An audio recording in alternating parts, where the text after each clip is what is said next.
All right. Hello. Welcome. I guess welcome to us. You all have been here. I'm Edward Felsenthal from Time. I'm joined by Lan Guan, the Chief AI Officer at Accenture. Thank you for doing this. Thank you for having me. Lan and I are the last thing separating you from cocktails. So we'll try to be lively. I know it'll be interesting because you've had such an interesting journey, and your work is at the cusp of really everything that's been on the agenda today. I wanted to just start. Actually, maybe I'll ask the audience the first question I then want to ask you, which is, how many of you are using generative AI in your work currently, like day to day? Like 2/3, I think. That's amazing. Probably slightly not representative of full society, but impressive. How about you? How much are you? What are you? How much is? I know you're out helping others adapt to this new world and think about what it means for their businesses. How much are you using, and how are you using generative AI in your day-to-day work at Accenture? Sure. So I will give two examples.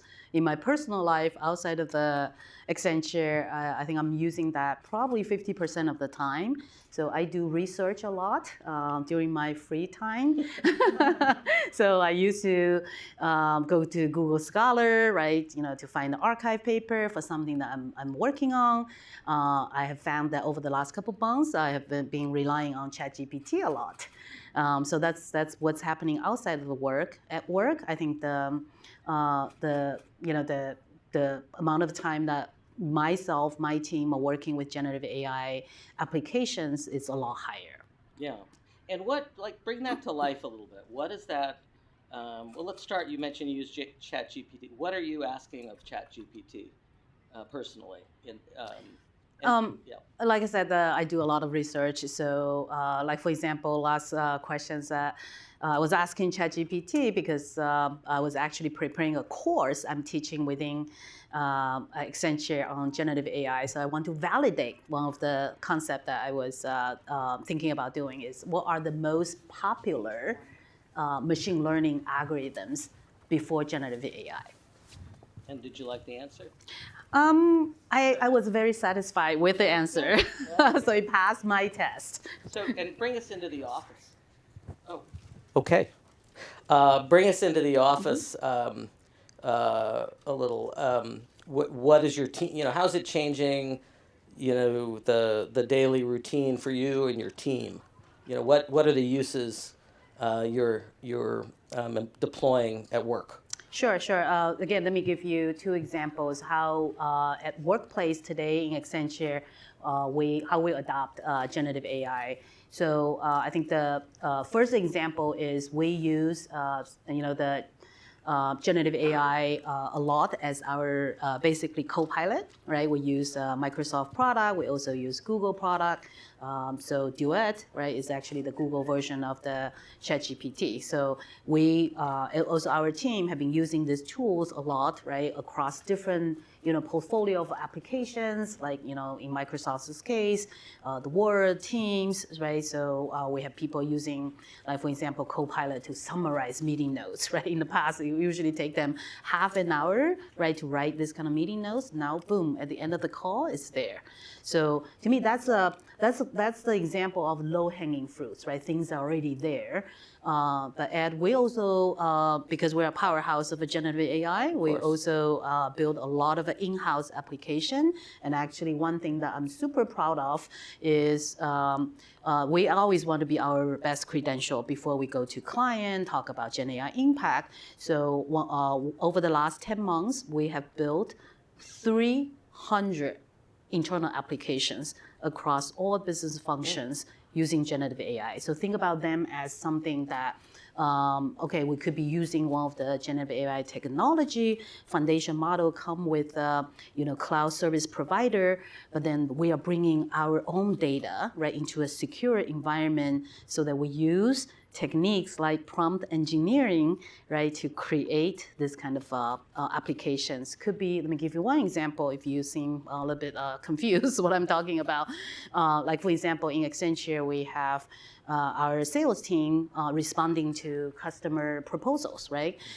So now we're actually using generative AI to write the first draft of the proposal. And think about them, they are not easy proposals. They're not like one pager. They could easily be, dozens of pages. So now we're actually having AI learning what we developed before, what we responded before, right? Now we have AI to write the first draft. This is AI writing a first draft of an Accenture proposal for a client engagement? Response to a client proposal. Response to a client proposal. Yeah, there are numerous examples. I will be here for 4 hours if I go through all of them. Well, we can pick it back up and when we open it up to the audience. So your title is, well, before I get to that, actually, let's take it out one step further to your customers. Mm-hmm. We've talked a little bit about your personal use of generative AI, your internal Accenture use of generative AI. You got 300 applications inside the company. What are you seeing with your Accenture customers around the world? What is that level of adaptation relative to what you're describing inside Accenture? Sure. So this is one of my favorite questions. So over the last 10 months, even though we've been doing AI for like almost a decade, right? But last 10 months, have been really focusing on Gen AI. We have been having 3,000 client conversations globally, about 391 different projects that's adding. But I want to call out a couple of patterns that I have been seeing across different industries. So I think one of the patterns that a lot of clients are asking actually is around knowledge management. Think about this: modern enterprise workplace has lots of knowledge, right? But a lot of this knowledge is actually underutilized. And think about knowledge in the form of all kinds of documents, right? All kinds of images, all kinds of recordings, right? Like the recording that we're doing here, this can be analyzed by AI. Maybe 10 years later, AI will be able to actually, find what you and I talk about, right? And what were the trends at that point in time. So that's just one example.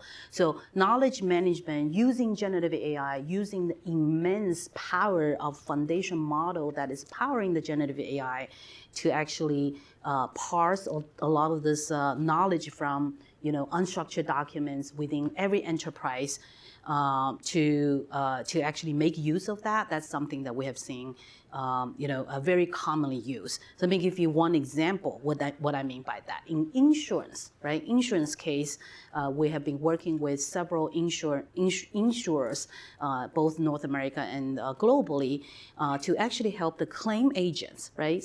When they actually are processing a customer claim, now they can actually use Gen AI, this knowledge management application I was talking about, to look up policy, regulatory policy, to say, okay, if this customer, Lan, is submitting for the claim processing, is that actually meeting the policy requirements in this local market for this particular asset?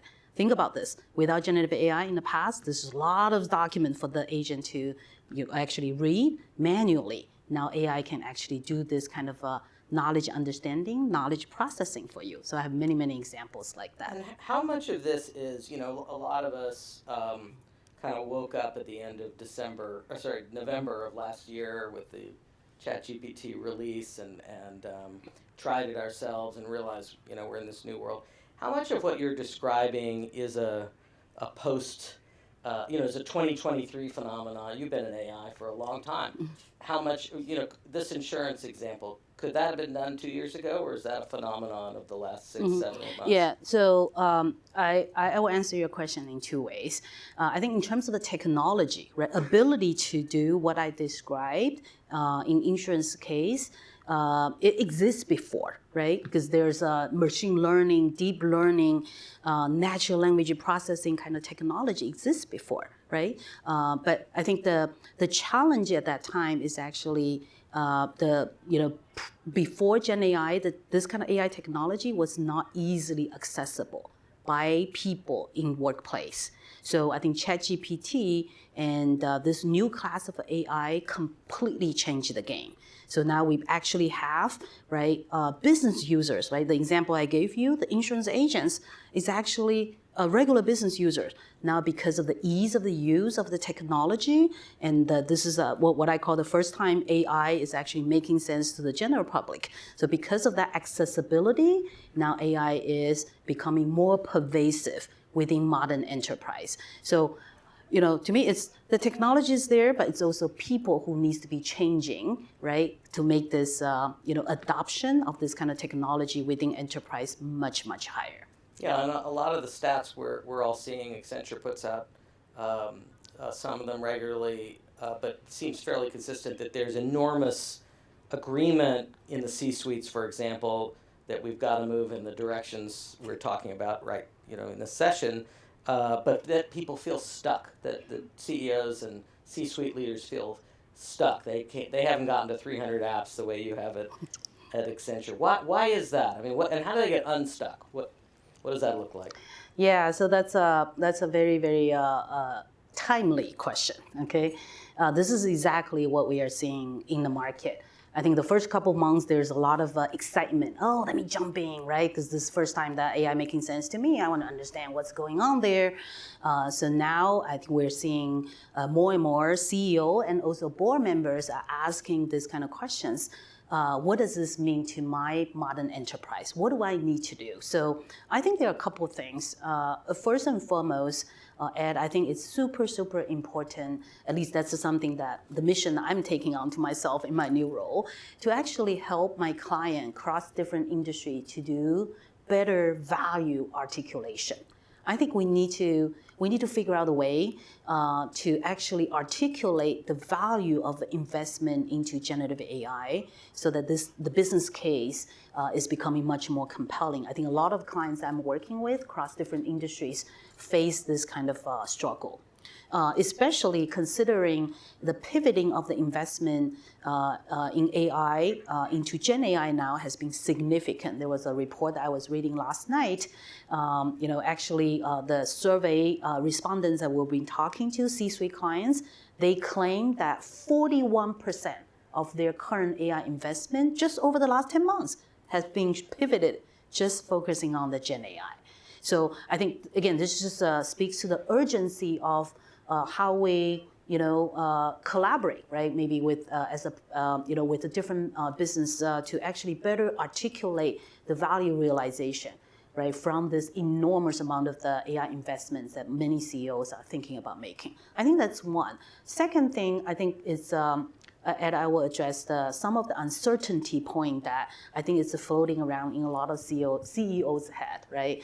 I tend to have the very good debate with them in some cases, and to me it's a lot of uncertainty, a lot of maybe the fear around the technology. Oh, I don't know what this means. Many CEOs I've been talking to, CIOs, they seem to be at the early stage of the understanding how this technology work. So I think I usually talk to them about, hey, actually this is not new, right? Gen AI, you think about this, is actually AI at its continuum. Okay, so Gen AI, think about this as a new class of AI, but it's building upon decades of investment the whole Texas community has been making, machine learning, deep learning, neural networks technology, sequence to sequence kind of prediction, right? So it's just a new class of AI.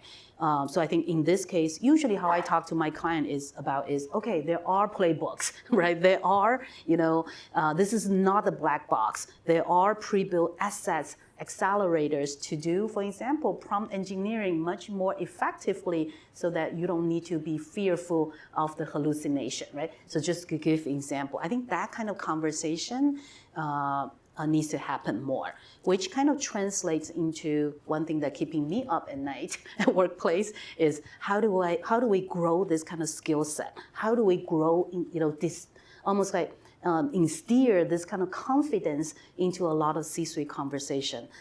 I think we're getting there. Yeah. Well, I want to come back to what's keeping you up at night, but what the formal title of this session is Hype versus Reality. And I think it's very interesting that you're putting it in generative into this context of this multi-decade phenomenon. Are we in a hype phase? I mean, is the kind of immediate potential of generative AI, it's almost like the language is kind of scary. Jump on that. I was reading in one of my newsletters this morning. The fast followers are going to get killed. If you say I'm going to wait, I'm going to be a fast follower, you're dead. Are we hyping where we are, or is this really a grab it or die kind of moment? Yeah. So Lan's point of view, I don't think this is a hype. Maybe this is me as a technologist, and also as a very seasoned a business leader, technology leader within the industry. I think this is the defining moment across many industries. I think maybe partially because we understand how the technology works, right? In this case, you really need to, understand the differentiating power of, generative AI. Again, I use the generative AI as just a quick way of, saying that, okay, it's actually all the models behind the scene, all the infrastructure, all the compute power, right? Adding them together, making this kind of magic happen. I think we have a lot of work to do to educate, right, the business community, tech community, so that this is not something that a knowledge that only limited to a small group of people, which is something that I'm super passionate about democratizing, right, AI. I think it starts from knowledge diffusion. So I don't think it's hype. I think it's a wake-up call to a lot of business leaders in a good way, right? Maybe the conversation, maybe the outcome is less about, maybe the topic is not just about Gen AI, it's about what is the disruptive power, transformative power of artificial intelligence, right? On the human society, on the business growth opportunities. To me, that's the questions that I end up having with the C-suite clients a lot more. Yeah. Your title is Chief AI Officer. You've been leading AI at Accenture, which I should add, Accenture, 750,000 employees. I mean, massive. Yes. We have a lot of perspective here. 750,000 employees at Accenture. You're all over the world. You're newly named. You've been doing this work for a long time, but now you're called Chief AI Officer. Does every company need a Chief AI Officer? So yes, I've been in this role for a couple of months, just the Chief AI Officer role. I think to me this is a very bold gesture, right? Our very bold move into age of AI. Of course, we've been doing cloud transformation. We've been doing data, right? A lot, because you cannot do AI without data, right? But our CEO decided to make this super prominent, right? And basically, AI is one of the number one strategy within Accenture. So I think the question about how again, like I said, what was the question? We'll ask ChatGPT. What did he just ask? That was a joke. The question is, does every company need a Chief AI Officer? I was like, okay. So I believe so, right? Yeah. Just given my own personal journey. Yeah. And like I said, it's a proof point of the growth that we are seeing. And I think a lot of organizations I've been talking to, they are kind of getting to the stage of having, like, for example, Chief Data Officer. Mm-hmm. Chief Data Officer, as many of us know, is not a new title, very old title, right? A lot of organizations was kind of grappling with, should I have CIO, CDO? So I think because of the investment, the rapid investment in AI, and also like what I was talking about, the disruptive power of artificial intelligence, I believe every organization needs to have a Chief AI Officer, so that this person, right, will be able to define the overall AI strategy within the company, within the organization, and also be able to pull together a lot of the existing capabilities, right, in technology arena, in data arena, right? Because I believe that AI is actually I think you mentioned the magician word earlier. AI is actually where the magics will finally happen. So that's my long way of saying yes. How should smaller businesses think about it? You know, you can't. I can't. You know, I guess you can have one person who's the chief everything, but you know, if you're a smaller business, how do you think about bringing AI in this critical moment, as you put it? No, I think that's a very important question for us to address. The reason I'm saying that is, I think I kind of implied that earlier. I'm a firm believer of the immense power of AI needs to come from democratization, okay? Meaning more people, more communities, right? More business organizations can use AI. I think small, medium business is gonna be a perfect example of that, right? So I think in the past, a lot of people are having this perception that, oh, AI is really hard to do.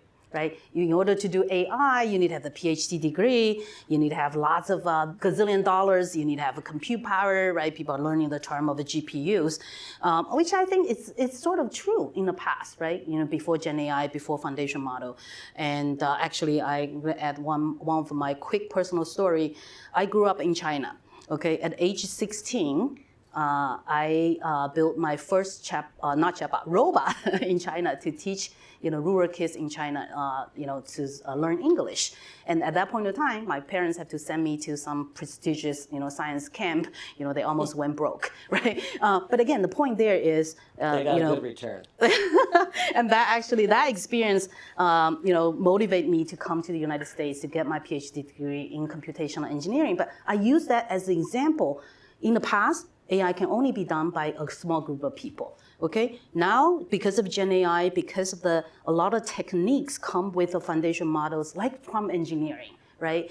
Now business users, regular people can actually get the power, right? Access to this kind of a power. Hence your question earlier to me about, oh, what do I use ChatGPT for? My mom is using ChatGPT, right? So I think that's why I believe small, medium business organizations also need to adopt Gen AI. But how? Okay. The good news is the tech community out there is already solving this problem, right? So a lot of this kind of Gen AI application are embedded into what small, medium business organizations are using every day. So again, going back to my concept earlier about AI everywhere, AI being pervasive, right? So I think this is, I'm super impressed by some of the technologies that I'm seeing from my partners, right? Yeah. So anyway, I can give a lot of examples there too. Well, I want to, I think we have a couple minutes. How are we doing, Kevin? I know, but they told me maybe we had a few extra minutes. Well, let's keep going. Why don't we take one question or two from the audience before we get to cocktails? If you don't mind going to the mic. Hi. Just an observation of what a lot of the enterprise leaders who are investing in AI are going to come up against.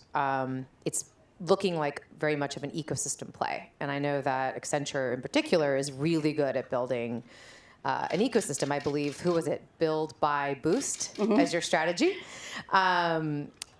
The question is like, how are you thinking about building this ecosystem to make it as easy as possible for the enterprises to adopt without having to go through the pain in the butt of like procurement or getting too much buy-in for a new tool, like putting it together on a silver platter for them to benefit? Yeah, no, I think that's a super good question. And I think the short answer to that is we're actually working on something like this, almost like Gen AI marketplace, right? So that we can actually bring different ecosystem partners. Because you have to think about, the Gen AI technology could get complex very quickly, right? There are multiple layers, infrastructure, foundation model, data, right? Application layer. So what we are doing is actually simplify this, putting a lot of different partners right across all these layers and bring their capabilities into a centralized marketplace, so that you don't have to think about, okay, who do I need to be working with in marketing, in content production, who do I need to be working with in the back office supply chain, right? Everything is there. Go ahead, if you don't mind, go to the mic. Oh, sure. Thank you so much. Hi, my name's Dina Friedel. So I have a question. I work at a small organization, 100 people. It's a nonprofit, a lot of legacy, but a lot of legacy and tradition also in operation and execution. So I'm a big fan of the little bit that I do know about ChatGPT and AI. I've been using it a lot for writing. Our director of technology actually came out at a meeting of leadership just saying, in short and summarizing, dangerous. We shouldn't be utilizing it because of privacy issues. So we do work with a group of people where privacy is a big concern, but basically saying everything you put in ChatGPT or in AI, that's how it gathers information, by what we're inputting. So I really want to help implement, but right now our organization is scared. How do I address that to help people become more I think that's friendly with to me that's education. So important. Okay, it's not this what you describe. It's a lot of misuse, right? Basically, yeah. Well, even in Accenture, we were told we put on the guardrails. We cannot be using ChatGPT right at work, right? Because we don't want Samsung right kind of case actually happen. But that's also just because I think it's a lack of education, right? Which brings me to the second point. Right, the optionalities, right? There are applications like, for example, ChatGPT Enterprise, right, which was just launched by Microsoft a couple of months ago, right? So it's actually, you can actually implement that in the secure cloud environment, and your data is not gonna be feeding into the giant brain of the AI, right? And of course, there are even more other options, even more secure, right, to actually allowing you to bring in the secure data, right, proprietary data from your organization, but using the cloud security to actually do that, so that whatever your CIO is talking about is not going to happen. So again, it's about summarizing this is you're not the first time hearing this kind of fear. I take that on as my responsibility to educate the community, to educate the business leaders, to let them see the path, right, to how to realize the value of this kind of technology. Happy to follow up with you. Yeah. Thank you for educating all of us and for being here. And I think Jay will yield the stage. Great.